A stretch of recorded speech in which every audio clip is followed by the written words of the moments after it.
And a warm welcome to the E-Trans Am series. It's round 7 of the series and we're going back in time again. I'm Jonathan Green, and today another special event for Trans Am and the E-Trans Am Championship as we take you back in time to Bridgehampton, which is one of the great circuits of old, sadly not longer existing, but during the 50s and 60s, the Bridge, as they called it, was one of the most feared and challenging racetracks in America. Sterling Moss once described it as the most challenging course in America.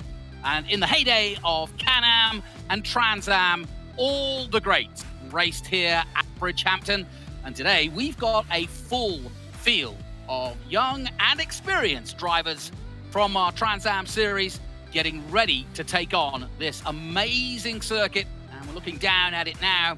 It's just off Long Island, or it's on Long Island, and it's part of the tri-state area and was always very popular at its height. Some 80,000 fans would come to Bridgehampton and enjoy, and it was part of the Canadians and the Americans' loves to go to circuits like Bridgehampton and Mosport and obviously Road America. So it's one of the jewels in the crown. Sadly, it's a golf course these days, but as you can see, the sea in the background, it was perched right on the beaches, hence all the sand from side to side. But that too is an issue because it's dusty, it's dirty, and it's narrow. Talking of which, Ben Sissle's back. Ben, how are you?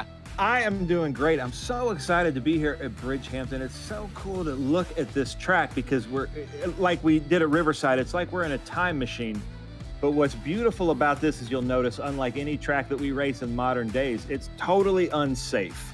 You know, there aren't a lot of catch fences. Basically, these guys are going into sand dunes, up hills, into trees. If they go off course, it's really fun to do this throwback. And as we were watching the laps, Jonathan, it is a rough circuit, so it's going to be really fun to see how they're getting traction in these cars. We'll take you around the circuit as we go on to, you can see in the top of the center of your picture, that is 8 minutes and 54 seconds now as we look at Tyler Kicera, our championship leader, on his out lap.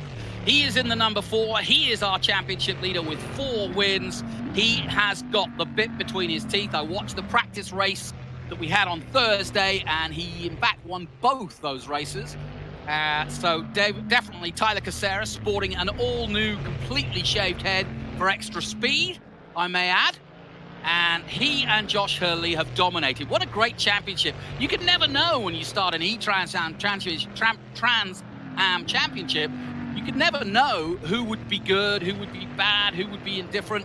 But it's been a joy to see both Hurley and Kicera dominate, and then our own 6-time champion, Ernie Francis Jr., not far off each and every weekend. He's had a win, has Ernie, at Daytona, but the lion's share of those wins have been to Kicera with 4 and Josh Hurley with 3.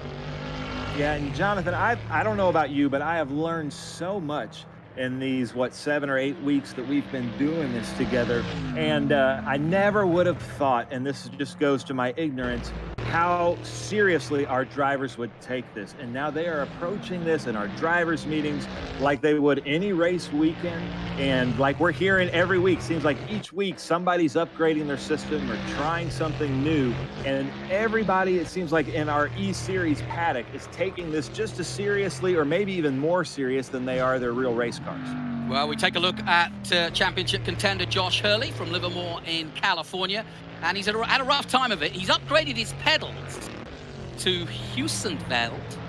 So I finally got that right. There's Archer, who won last time out at Spa. But going back to Josh Hurley, yeah, he's upgraded his pedals because his dad now wants to go sim racing, having watched Josh go round. So he's giving dad the perfect pedal, and he's upgraded to the even more premium stuff. But Josh said he hasn't had a lot of practice at this circuit. Doesn't suit his style that much. And sadly, he's got an ailing dog at the moment sitting with him by his sim, who has kept him up most of the night because he's not too well.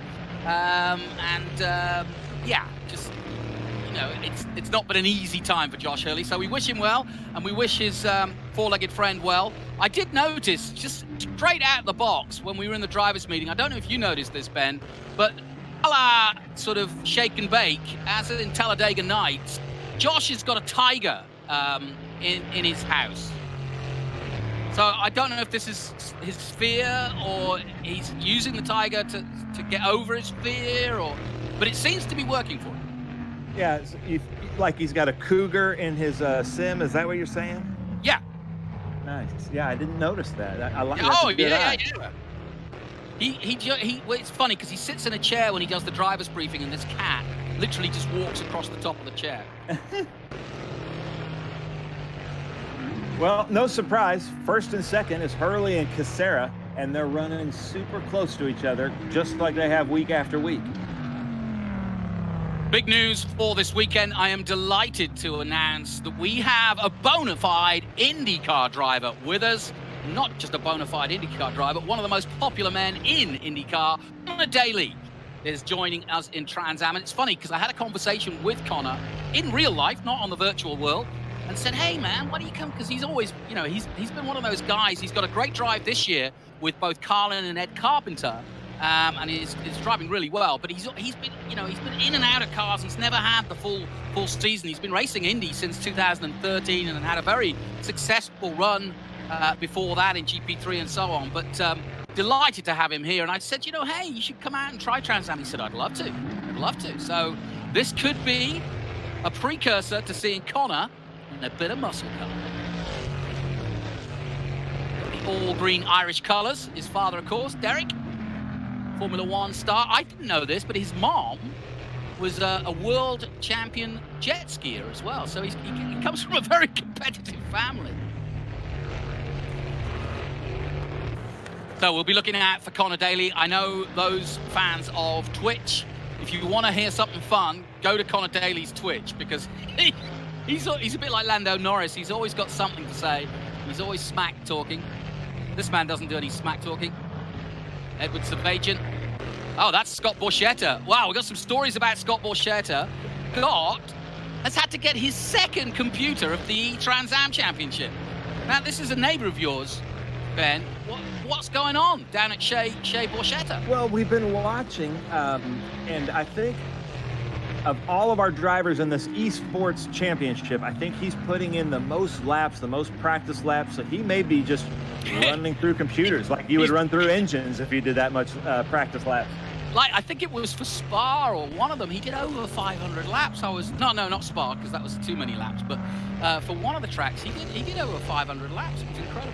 Anyway, he wants to thank, as we do, Main Gear, who supplied him with another computer Thursday night in Nashville. So he's had 24 hours. Whoa! And as I say that, Borchetta has gone for a little bit of a wander here. I don't know what happened there, but I think he might have slipped his hand off the wheel there as we go back to Ernie Francis Jr. Well, I hope Scott's all right. Wow. Well, he's well known. Like we were saying, it doesn't have the catch fences. I guess the tree branches become the catch fences here at Bridgehampton. Well, as we tried to allude to the other week, in fact, we've got a show coming out that will be posted on our GoTransAm.com website, and of course on the app. If you haven't downloaded it yet, please do. But we did a show with Scott Borchetta, and he very, very kindly showed us around his truly amazing car collection. Scott Borchetta, well known in the music business, very successful in the music business with Big Machine, and he is here representing Big Machine Vodka, another one of his outcries. But that crash I just saw, that's got the beginnings of a country song right there. I mean, Borchetta in the Woods at Bridgehampton. I mean, I can see it being a #1 hit somewhere in Nashville. Yeah, maybe. Back with Ernie Francis Jr. and One South Weld on the side of the car, and I saw an article on GoTransAm.com talking about how he's looking forward to going back to the real world. And finally, Ben, we can talk about that. We are going back to the real world. You this week and me in 2 weeks. Yeah, so excited. We're going to be with Trans Am Series at Mid-Ohio. We're going to be broadcasting, live streaming both days, Saturday and Sunday. We've gotten a lot of feedback that our fans would like to see the test days and the qualifying with Trans Am, so we are giving that to you at Mid-Ohio, which will be June 27th and 28th. Make sure you download the Trans Am app that's available at the Apple App Store or Google Play. Get the Trans Am app, and you are going to get a lot of great footage from Mid-Ohio, which is always one of our most competitive Trans Am weekends. Yeah, and you know what's so cool about streaming is, you can watch it anytime. You don't have to tune in live. And in fact, if you miss it, if you're busy, if you're taking the kids to basketball, whatever you're doing, you can just come back to the app and start it when you want to go. And to be honest, we get just as many views outside of the actual race weekend as we do during the race weekend. So I highly recommend it. Plus, you can look up what's going on with the stats and where the championship's going. A little bit of info. Got some great interviews. Ben's done a bunch of interviews, and I've done a few myself during this period of lockdown, if you will. It's been interesting. Learned a lot about our drivers, and in fact, I was laughing, saying to you, Ben, I don't think I would have got to know half of these drivers as well at a race weekend, because they're busy, you're busy, they're racing, you're in the booth. So we've had a chance to learn a little bit about this man from Manheim, Pennsylvania. He's a Miata expert. It's Tyler Kicera. Interesting story if it is going to be a duel between Hurley and Kicera, but I do think Carl Rydquist, another Californian, will have something to say about that. He's right up there. He just moved between them. Yeah, I just saw that. 122.6. So as we get down to the checkered flag, it's going to be nip and tuck. Hurley's put in his best time at 122.5. Rydquist at 122.6. Fastest five, Savajian 123.1. And so he's right there is Edward Savajian, who just literally got here last minute. I don't think he took part in the practice. Kicera, though, 122.9. He's a couple of tenths off, but at this very fast track. And that is something that you notice straight away, is how quick this Bridgehampton circuit is. Another new boy, Ben Yahia, in 11th place from Miami, Florida. And the name is Moroccan Scent. His father's Moroccan and his mother was from Belgium. And thankfully we had him along last week so she could help you out and get it. Did you get out of Spa okay? I did. It took a long time.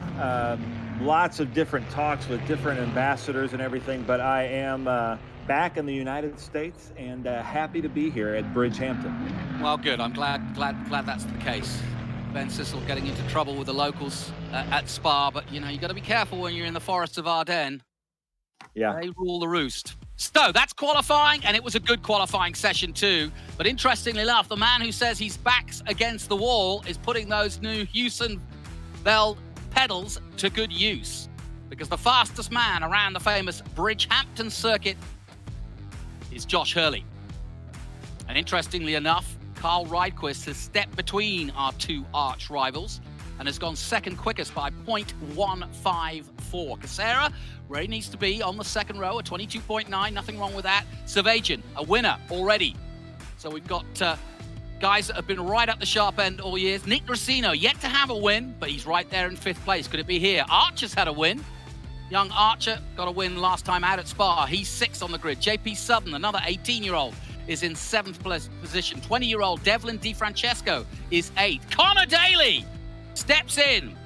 The Carlin and Ed Carpenter IndyCar driver is 9th fastest, and he's out-qualified our champion. That is good kudos already by Connor Daly, who is a pretty decent sim driver, but he doesn't have the sophisticated setup. I've seen it. Ben Yair is in 11th place. Ricardo Parsons, surprised to see Cameron Parsons that far down in 13th. Borchetta is in 14th place despite that egg to the woods. And Vaccaro rounds out our top 15. So that's qualifying. We'll be back with the first of 2 races here in round 7 of the E-Trans Am Championship. Stay with us.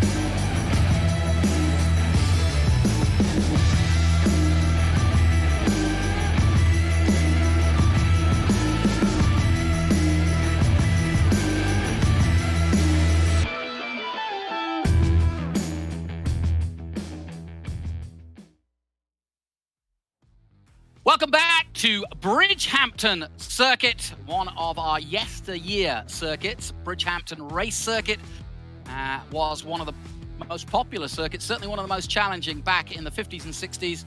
And Bridgehampton on Long Island, New York. A beautiful place for a race circuit, but that's why it attracted so many people. It was literally just outside of New York. And we get ready now for our first of two races, a reverse grid for race 2 of the top 10.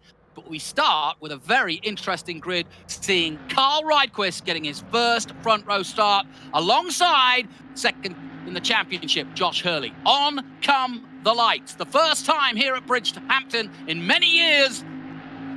Out go the lights, away we go. 14 laps in all, and the wheels spin. Hurley gets away well.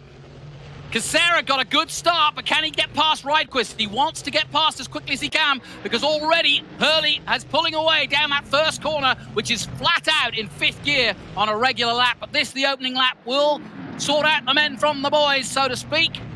I can say that because Michelle, our only female competitor, not racing this weekend. She's hopefully coming back to Lime Rock next weekend. We head down Milestone straight and into turn 4 for the first time. Josh Hurley, followed by Rydquist, Kicera, good start from Savagin. Southern has got ahead of Racino. Devlin DiFrancesco also moving up the board, as is Francis Jr. He's up to 8th. Daly is 9th, stays and holds position. Ben-Ayer is up to 10th place. He's got ahead of Parsons. Good start, good clean start. And Ben, already you starting to get the feel for this track. Yeah, this track is probably the fastest that we've been to each corner.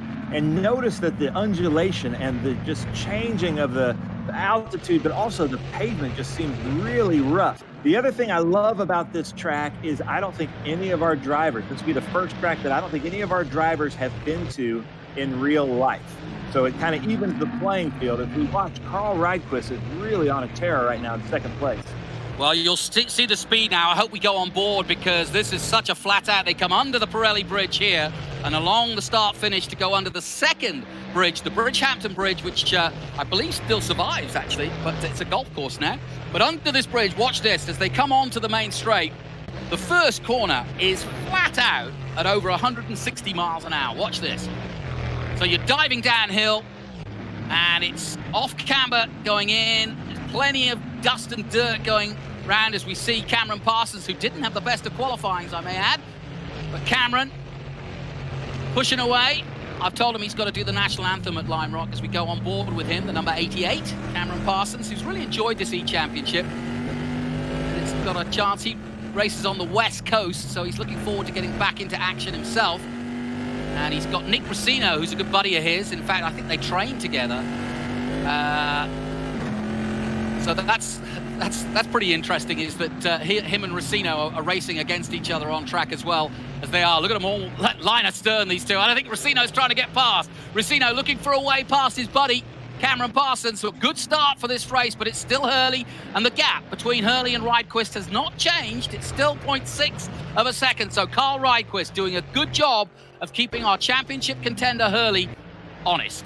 Kicera still there, and he is right there with Rydquist. So good battle at the front, where you can see it for yourself. There's the top 3. Little bit of a distance between Savagin in 4th, but is Ed got the makings of him today, do you think, your buddy?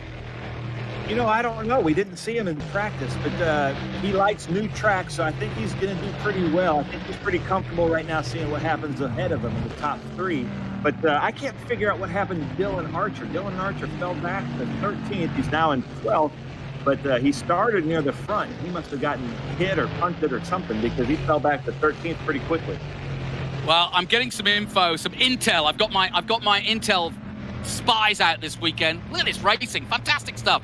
Devlin DiFrancesco holding up a whole field of racers, including Daly, who has got a new rig. I said he didn't have the best of setups. Well, he's got a brand new rig from AIS this week. So Daly means business, and he just tweeted out that he got blocked heavily, and he has full respect for that. So there you go. Let's go racing, boys. Love it. Daly in the thick of it, in the green and black. He's got 19-year-old Ben-Ayer behind him. There he is in the number 9. Daly's just behind him. There's Archer. Archer currently in 12th place, and Racino! Oh no, and Borchetta going up the bank. Well, at least he didn't end up in the woods as he did last time. Well, poor old Borchetta, lonesome dove today, unfortunately. He's been in the woods in practice and now he's just got boofed off. Hurley, though, continues to lead and just does the fastest lap, a 1:22.7. So Hurley in race mode for sure. He says he hasn't had the best of preparation looking after his ailing four-legged friend who's with him right now, but giving him full support. So Hurley is going to try to do this one.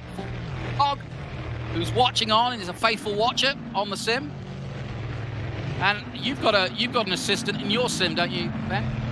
Yeah, there's a Jesse James, my dog, is in the announcer booth with me here in Tennessee watching the races.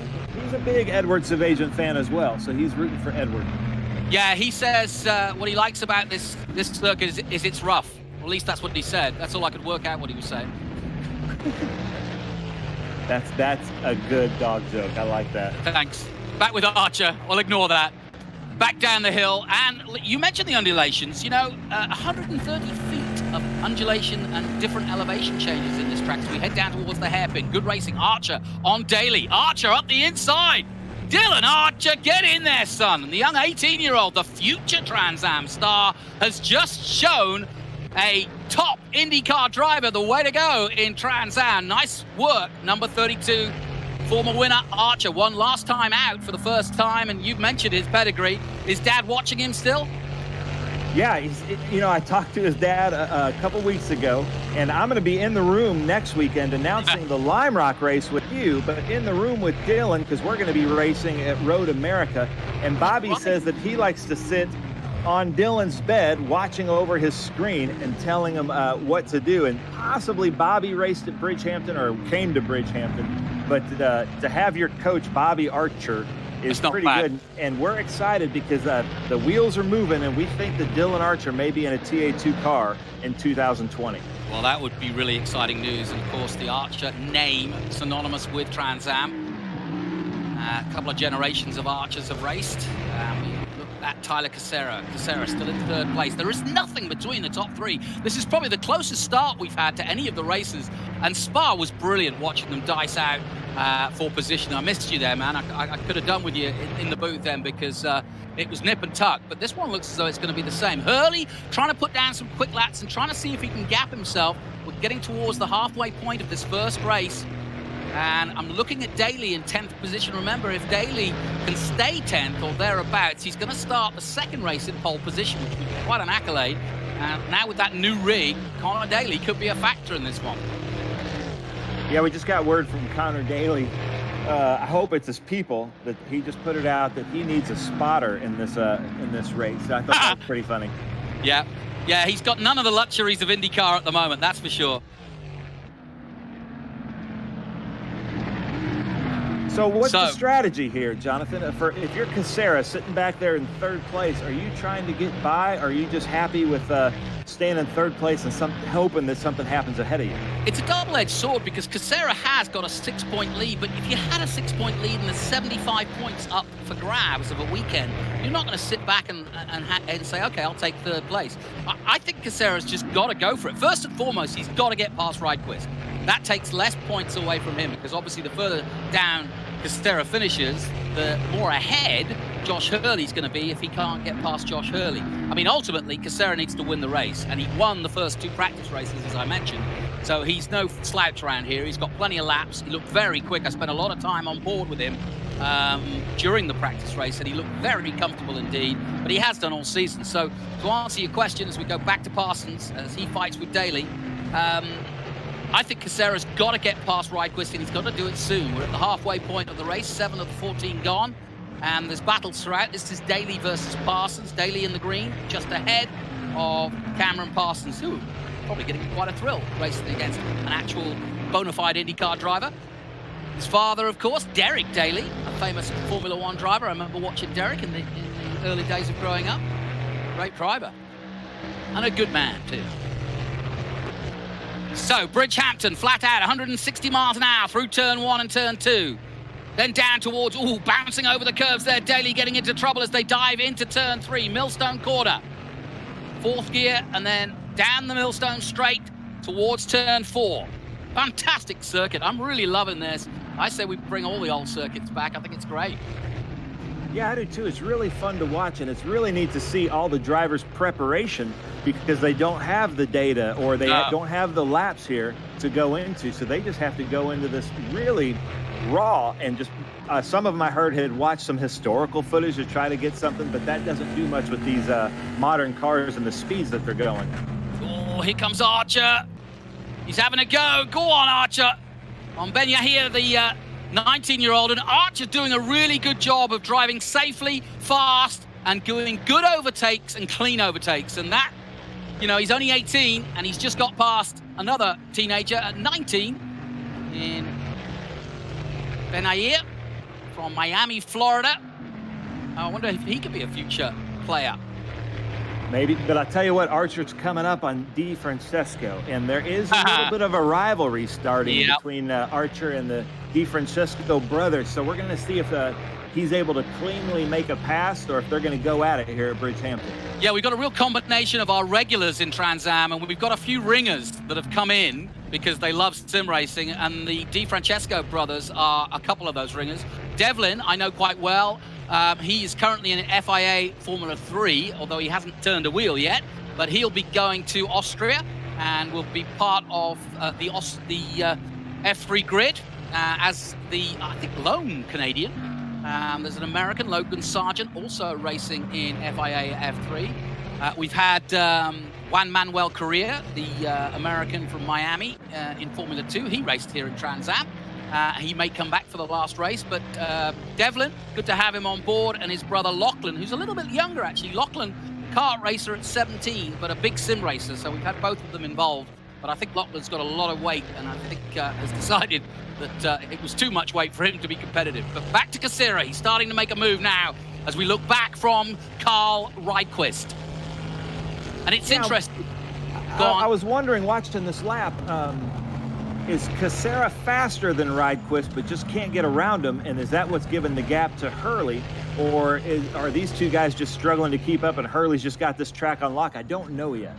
Yeah, I think it's a bit of a combination. You can see the gap for yourself there, Hurley pulling away. The gap is exactly 1.7 seconds, but I think it's the latter. I think that Kicera is being held up by Rydquist, and he just can't find the best place to overtake.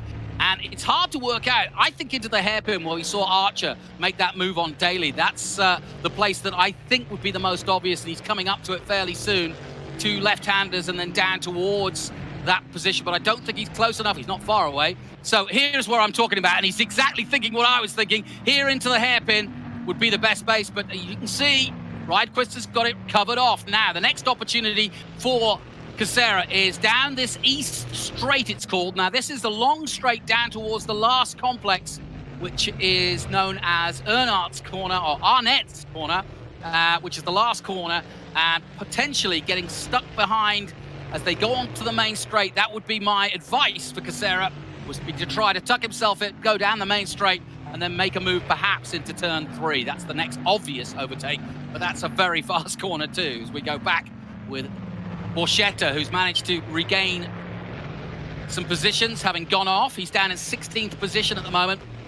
Got to do a shout out for Scott. He was very gracious in showing us his collection, but I asked him what his ambition was in sim racing, because he's actually new to Trans Am too. In fact, he and Edward Savagian did their first real test of TA2 at Eagle Canyon this week, and Edward there to help him out. So he's going into the real world of TA2 racing, having been a Group 6 SVRA, which you can tell us all about. So has Scott got what it takes to go TA2, do you think?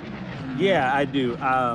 A lot of our Group 6 guys have kind of migrated over to TA2 and are doing really well, but knowing Scott, he has gotten so fast so quickly, and he has taken this racing very seriously, and he's one of our fastest in Group 6, which is our most competitive group, and I think he's going to do really well in TA2, knowing just how hard he works and studies the art of racing. Well, now we're on board with Kicera. We can see what he's struggling with now. We'll see where he's faster or slower as he comes onto the main straight. This is perfect. We're on board with Tyler Kicera, the championship leader by 6 points. He's currently in 3rd position. They cross the strip now and head down to the ominous first turn. And as you can see, he's at, what, 165 as he heads under the bridge now, flat out, in 6th gear. And this is really scary stuff. This is turn 3 where I said there might be an opportunity. And the next one is the next right-hander. It's a 3rd gear right-hander that leads on to Echo Valley.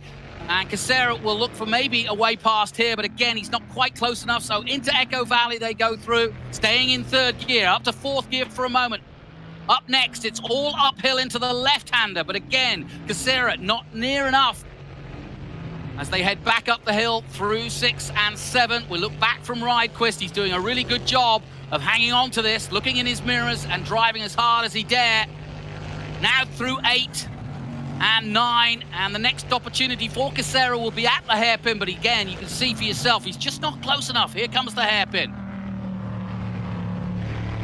And you can hear from riding on board with Ridequist how he's off the gas as they go through the apex of it as early as he can for this east straight, the final straight here at Bridgehampton.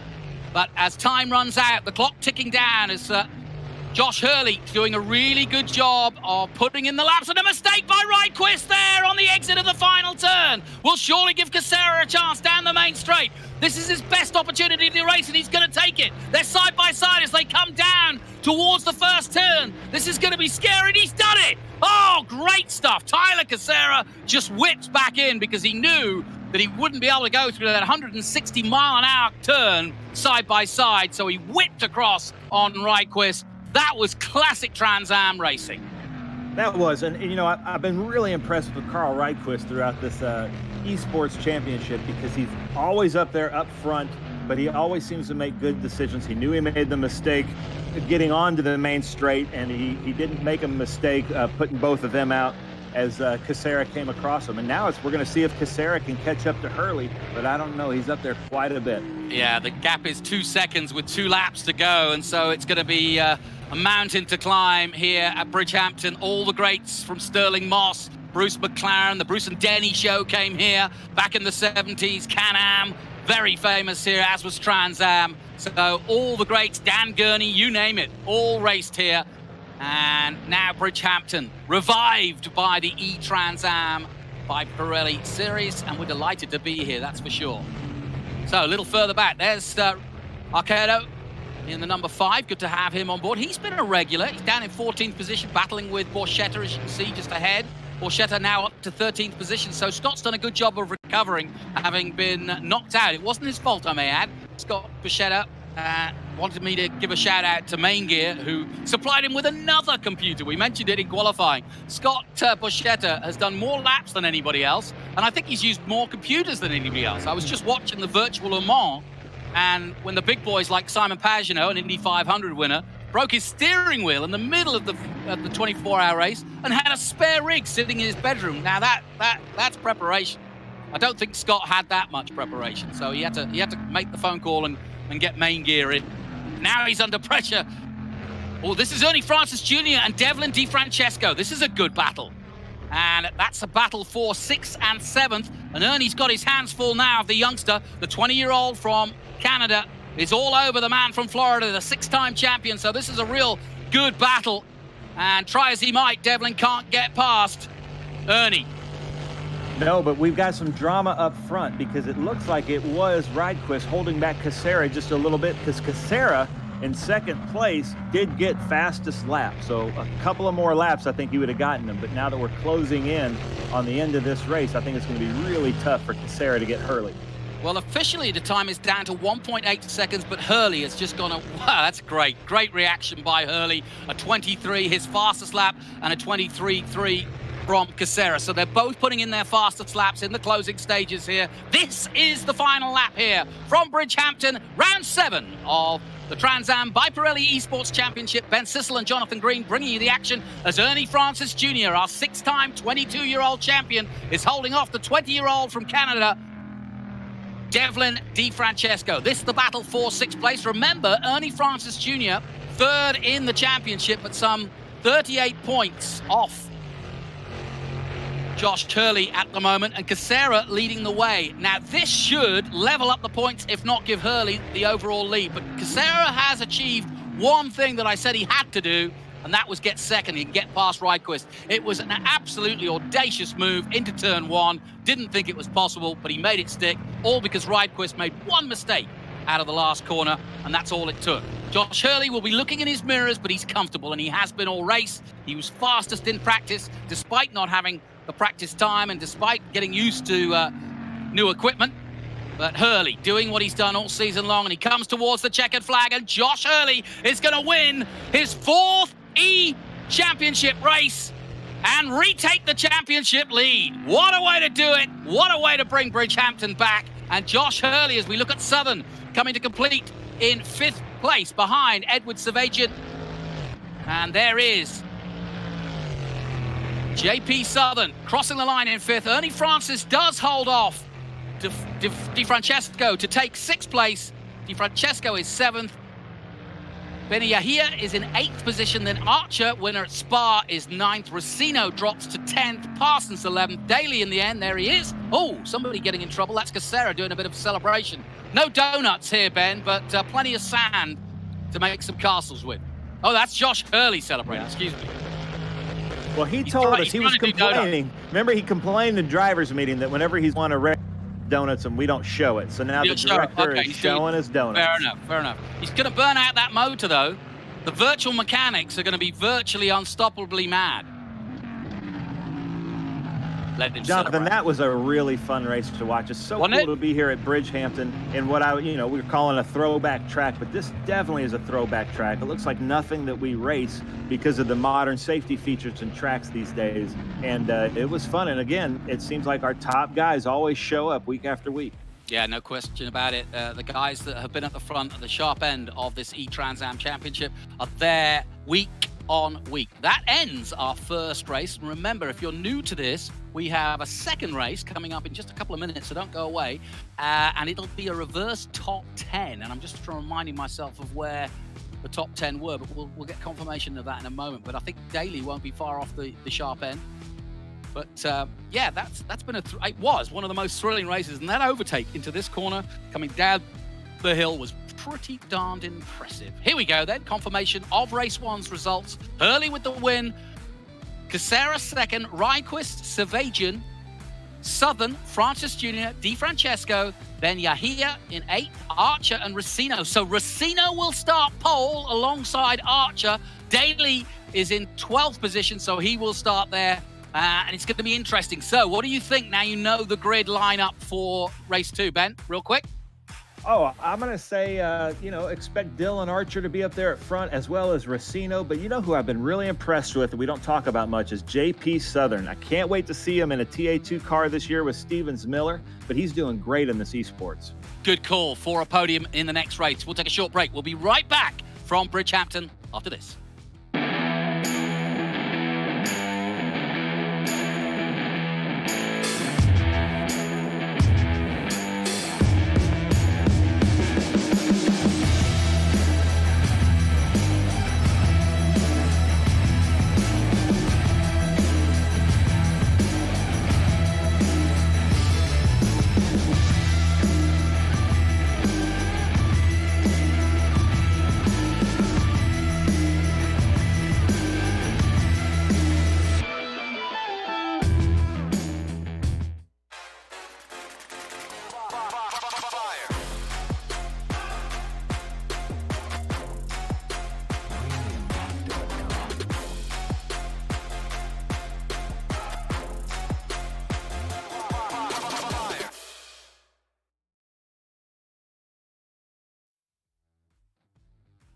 Welcome back to the E-Championship, Trans Am's E-Championship, presented by Pirelli, as we are at Bridgehampton, where you say, well, you may not have heard of it, but it's up there in New York State, on Long Island, or it was back in the 60s, in the golden age, as we call it, of Trans Am racing.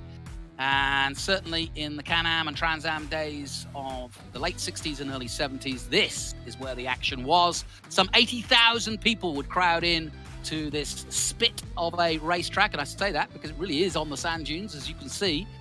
And it was a classic place to go racing, and Sterling Moss described it as the most challenging circuit in America. So we have a reverse top 10 grid for our second race of the day. Nick Racino in the all purple and black 33 will lead them away, but will Dylan Archer beat him to the first bridge? Or will it be a bridge too far? I'll get my movie slogans in. Here we go. On go the lights.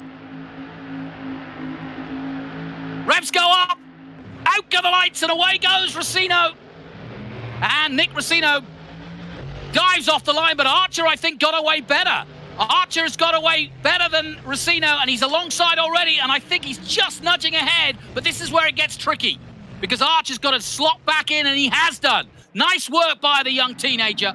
And already, Devlin DiFrancesco, is that Savagian or Borchetta going wide? Somebody's gone off in one of the big machine vodkas. He'll need one after that. Who was that, Ben? I can't tell. I saw that it was Ridequist, which is surprising, but I can't tell who was. Yeah, it must have been Savagian, because he's back into 18th place right now. Well, the big news is Kicera, and by the way, the gap between... Oh, Francis Jr., there was no gap there, and Kicera said, see you, champ.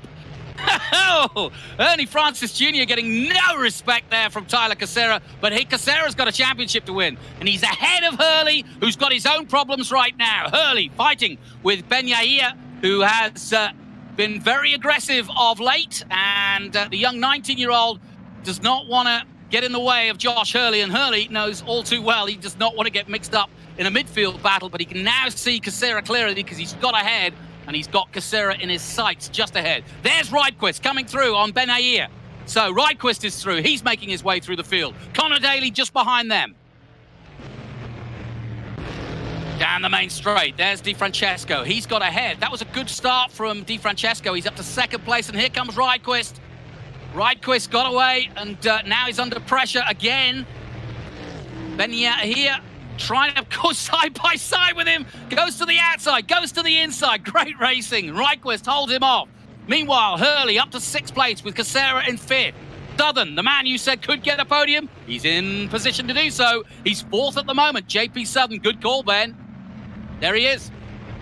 Yeah, this is a really fun race to watch. Oh, look at this! Oh. Southern up to second place. How did he do that?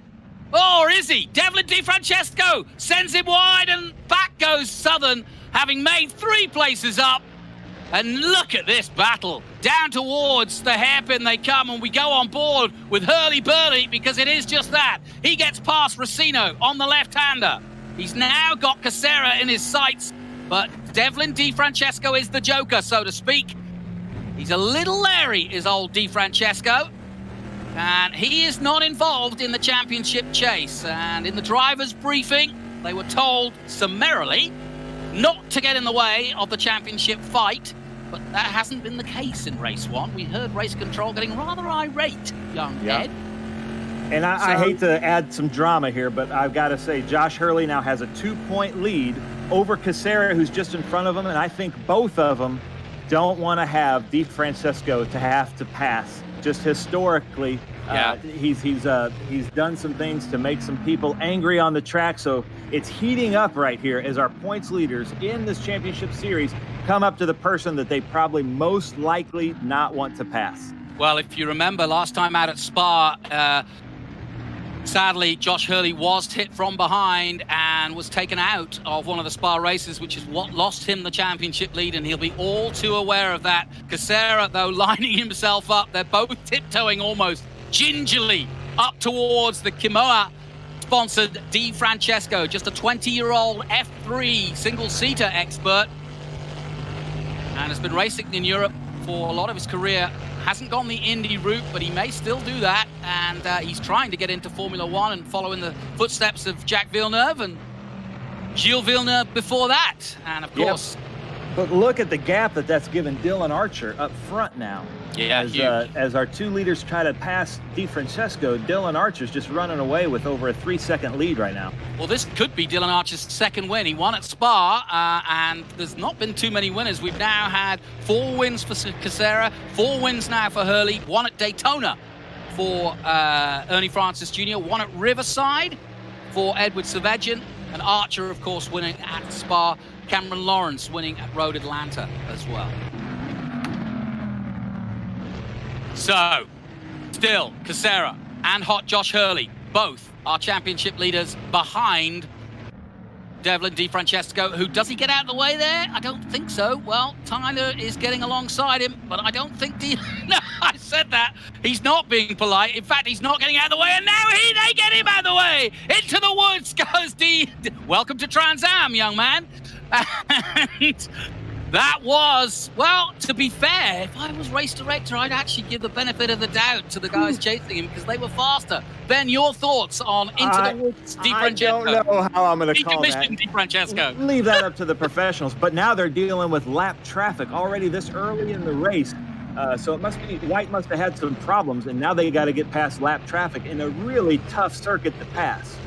Yeah, so, and you're absolutely right, and they're coming up on that lap traffic. I think that's Borchetta. And yeah, you're right. Now they've got to be careful, and they've got to, this is where it becomes tactical. This is where it becomes very tactical indeed. Oh, in fact, that's White.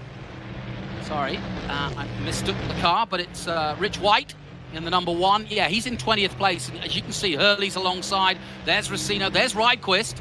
Look at Ryquist using the pick. Yeah. Nicely done. Ryquist goes through. Carl Ryquist to California. Can't quite do it. Oh, and Hurley almost blows the whole year in one move. And it was all his own fault because he was pushing hard.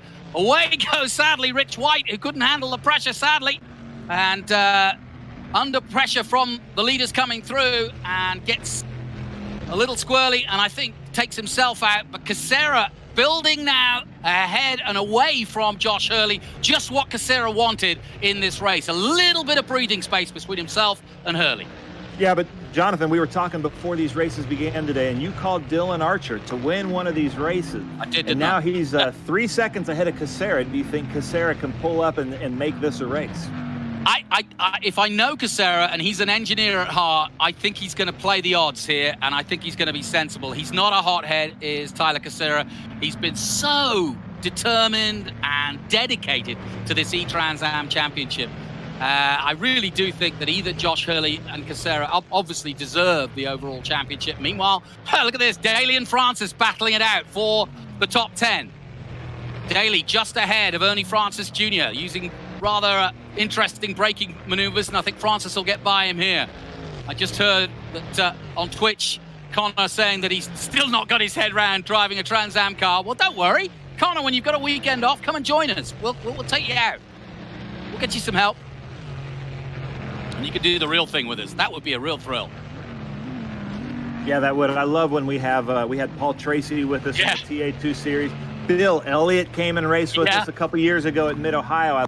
Big names of racing come and race in TA2 or in TA, and they just have a blast with us. I want to get Willie T back in a car. He lives down the road from me. We'll get him going. Look at this. Great racing. Three-way battle. Francis gets through on Daly. Savagin looking for a way past as well. Savagin in the 38 already, and he gets past Daly too. Or does he? They're side by side as they go under the bridge and into the left-hander. Daly's got the better line through here, but Savagin makes it stick. Nice move by Edward Savagin, a winner already in this championship and driving mightily.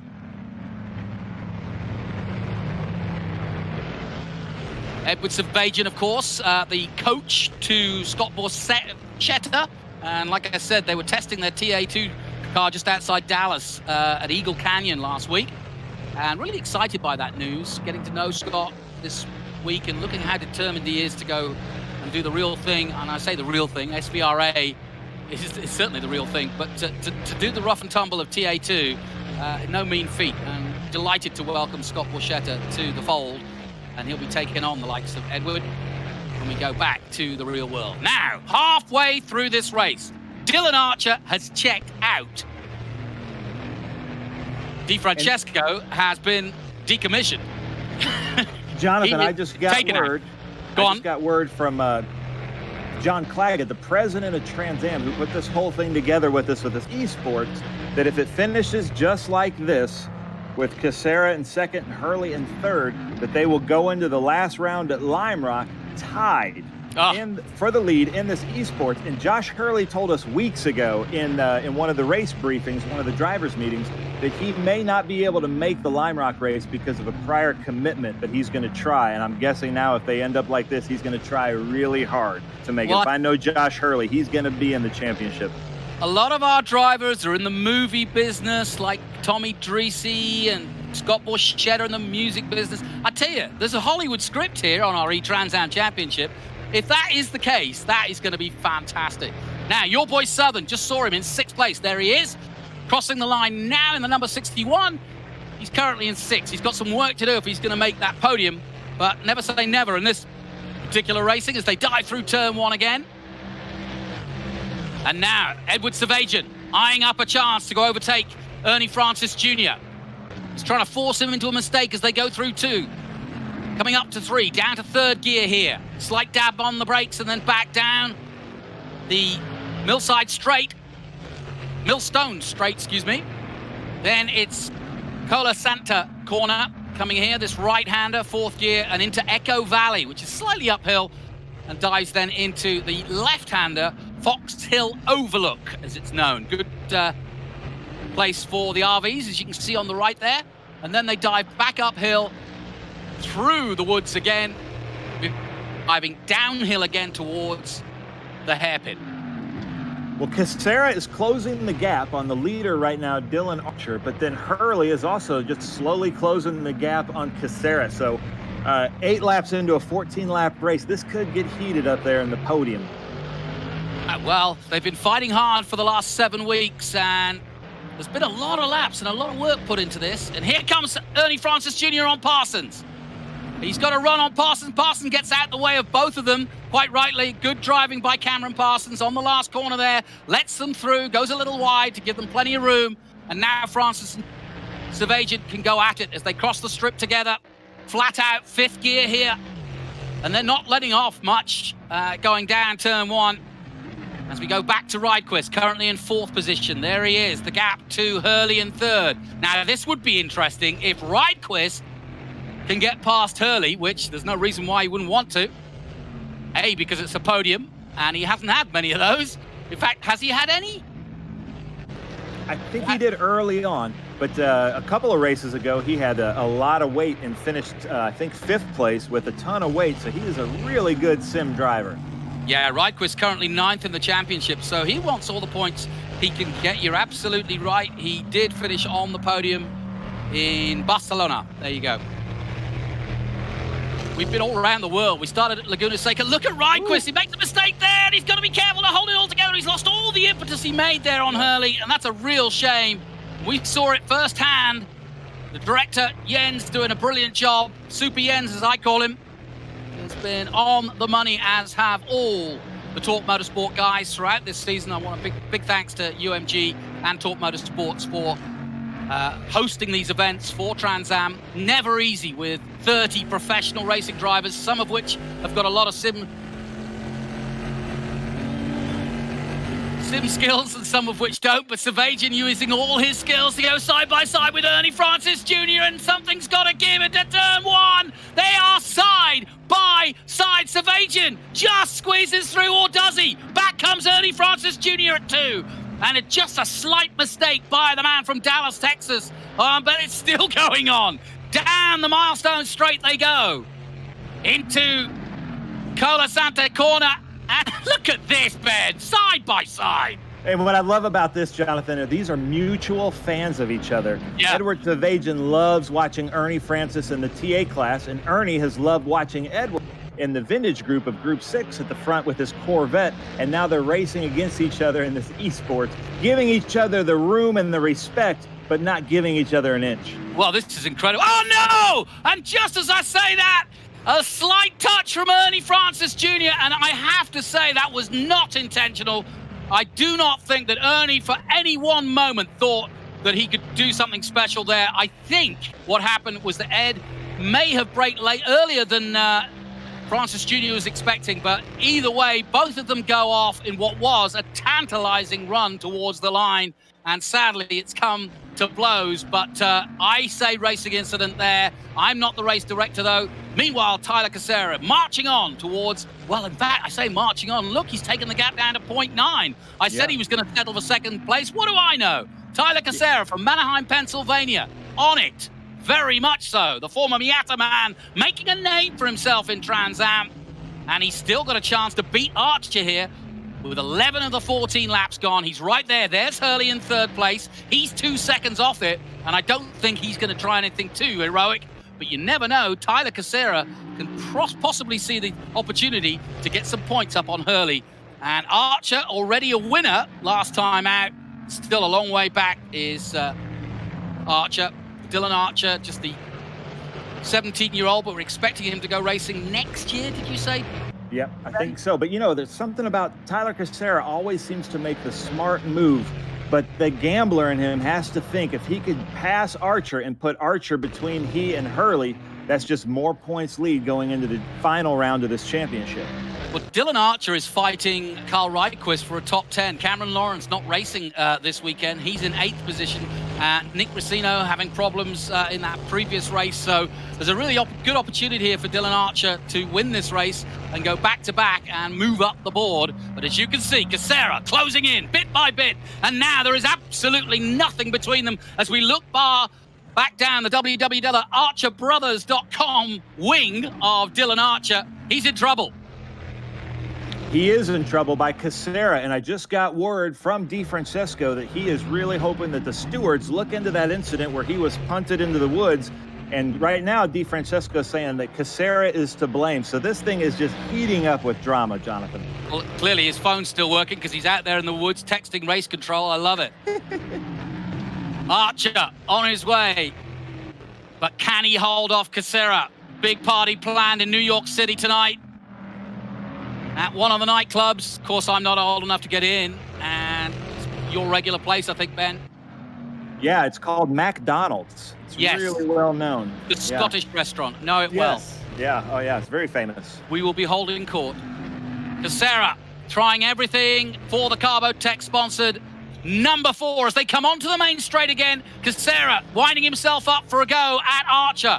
Archer will be looking in his mirrors. A 1:23.1 by Archer. He's up the pace. A 1:23.4 by Kicera. He too is up the pace, and Hurley's gone quicker. Here comes Hurley for a last run at this. 13 of 14 laps gone, and Hurley is the fastest man out there. Everybody putting in their quick laps now with the lower fuel load. Wow, this is really heating up, and I just got word from race control that they are looking into the incident. So even after this race finishes, there may be some more things to come out. But what do you think, Jonathan? You think Kicera can take Archer here? I think he's going to have a go because Hurley's on a rip too. Hurley in the distance there as we go back on board with Tyler. Let's take a look as he goes uphill. Now, the next opportunity for a real overtake. And we saw Ernie Francis Jr. getting in trouble just here. In fact, it was just here under that braking spot there where he hit into the back of Savagian. But the next overtake is possibly into the hairpin here. But as you can see, just not close enough at the moment. What he needs to do is get good drive here, get into 4th as soon as he can. And he does so now. And then get through that gearbox and tuck himself underneath. We've seen him go around the outside at turn 1 before. Will he be audacious enough to do it again? I wonder.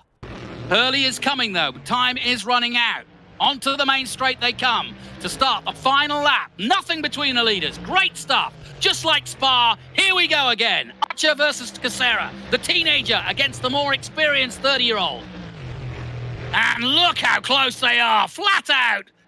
And Archer in trouble now. Kicera hits the dirt for a second. That'll lose him a 10th, but it hasn't lost him too much as they dive through turn 3. Here comes Kicera. He's got the line now into the next right-hander. Good stuff from Kicera. He's surely got the line, and he goes through, takes the lead. Brilliant driving by Tyler Kicera, who will take the championship lead going into the final round if he can hold this lead here in the final lap. Ben, your call. Is it going to be Archer? Is it going to be Kicera? I don't know. I think Archer was even too gracious there. I think Archer knows what's at stake here, and he's trying to be a really good gentleman racer. So I think he kind of gave Kicera that corner just knowing what's at stake. But Jonathan, I just did get word from John Claggett that in honor of the throwback, he says he's taking us to Studio 54 tonight with Joe Namath. Brilliant! And then down to Harlem for the Cotton Club. Can't go wrong. We'll be having a laugh. So, Tyler Kicera, he's having a laugh. He's having a great time here at Bridgehampton. And Tyler Kicera, one of his home races, effectively the man from Pennsylvania, not far away, is going to take the checkered flag away from Dylan Archer. What a weekend of racing. Archer won the first one. Tyler Kicera wins the second one. Hurley will come across the line in third place to keep it honest for the final round at Lime Rock. Ridequist takes fourth place. Racino, the man you're looking at now, is fifth. Then comes Southern in sixth. Ben Yahia is in seventh position. Arcado in eighth. Parsons ninth. And Edward Savagian, after that dust-up with Daly, there he is 10th with Connor Daly. And welcome to Trans Am, Connor Daly. And I say from all the Trans Am community, anytime you want to throw your legs into a Trans Am car, we would love to have you, my man. Great that he could show up for this weekend. Donuts then, here at Bridgehampton. It's party time on the beach here in Rhode Island. Well done, Tyler. He deserves that. Wow, that was just a great overtake. And I agree. I think Archer was being sensible. He didn't want to fight for that corner. But Tyler did the right thing. He jinked out. It was very similar to Lecombe at Spa, where if you've got that inside line, you really can't do much about it if you can get alongside before the corner. And that's what he did. And two great overtakes from Tyler Kicera. His racecraft, second to none in this championship. Yeah, that was really fun to watch. And like you said, Hurley won race one, Kicera wins race two, and I think unofficially, if it stands like this, Kicera goes in now with a +4 points advantage going into our last round at Lime Rock. Which doesn't give him too much of an advantage. That could easily evaporate within a couple of laps. So no one's counting their chickens, and no one's crossing the road.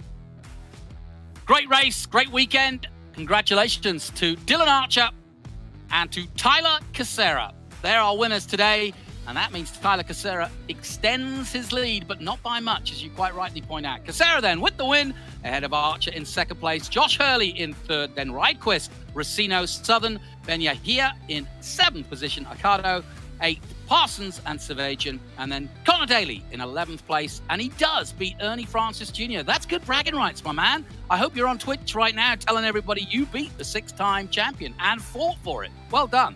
Fine, Lotowski, Winston, Borchetta, White, Vaccaro, Lopez, and Devlin DiFrancesco violently texting on his phone from the woods. Yeah, I did get a group text from everybody, though, that Dylan Archer was the first to congratulate Tyler Kicera, said it was great racing with you. So the camaraderie that's happening in this esports paddock is just like the camaraderie in the Trans Am paddock.